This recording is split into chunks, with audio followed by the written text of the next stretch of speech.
So what is up sa inyo mga paps? It's me again, Kapampangan TV. Yon. So kung bago ka sa aking channel, ayan, welcome sa'yo. At kung luma ka naman, welcome back. So ang oras natin ngayon, no, ay 7 AM in the morning. Yon, fresh na fresh ang araw at napakalamig. Ayun.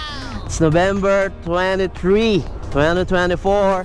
At ang tatalakayin natin ngayon, kung goods pa ba ang GoPro Hero 8 ngayong 2024. Yon. So kung ako ang tatanungin nyo, dahil galing tayo sa Hero 4, goods naman yung Hero 8 ngayon. Bibili kayo ng mga used second hand, siguro piliin nyo na lang mabuti, kilatisin nyo na lang mabuti ang bibilin nyo. Ayun. Release ang GoPro Hero 8, kung hindi ako nagkakamali, 2018. Ayun. So medyo years na rin ang nakalipas. So magsi 7 years na, no? Kaya kung bibili kayo ng used second hand, kilatisin nyo na lang ng maigi yung bibili nyong cam. So far maganda naman ang Hero 8. At ito yung upgraded version ng Hero 7 Black. Ang Hero 7 Black kasi nasa yung pinaka hyper smooth niya is 1.0. At itong Hero 8 naman is 2.0 na. Ayan, kaya mas maganda yung stabilization ng Hero 8. At ang kagandahan naman dito sa Hero 8, pagdating sa gabi, pag madilim, kapag low light, medyo umaarangkada. Ayan, napaka-aggressive din niya pagdating sa low light. Ayan. Lalong-lalo na kapag gagamitin nyo ito kapag madilim. Hindi ko alam kung anong meron sa Hero 8, pero ting sa gabi, maganda ang kuha niya. Maliwanag. Ayan. So far, so good naman si Hero 8. At may mga spare batteries naman na nabibili. Brand new man yan o second hand.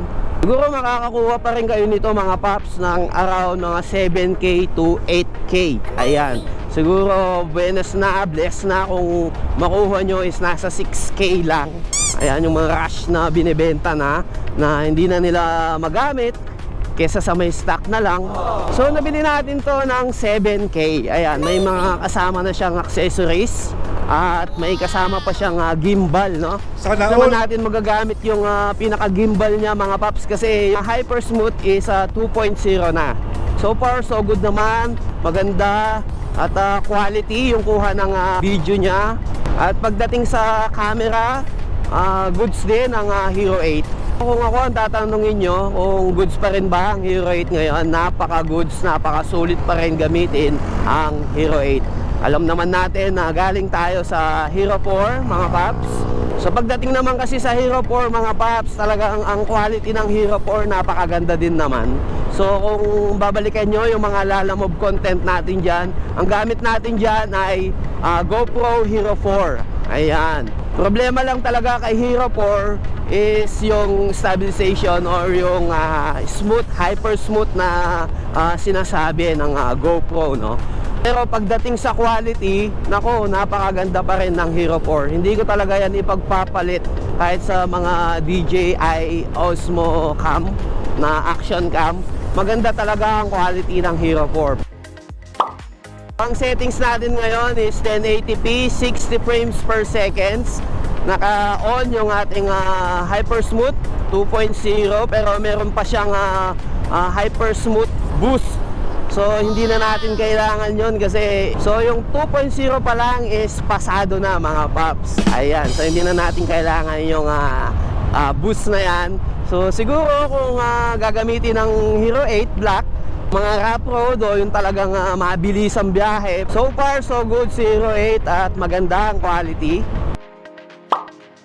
So dito naman tayo sa may downside ng ating Hero 8, no? Ngayon ko lang talaga kay Hero 8 yung lens niya.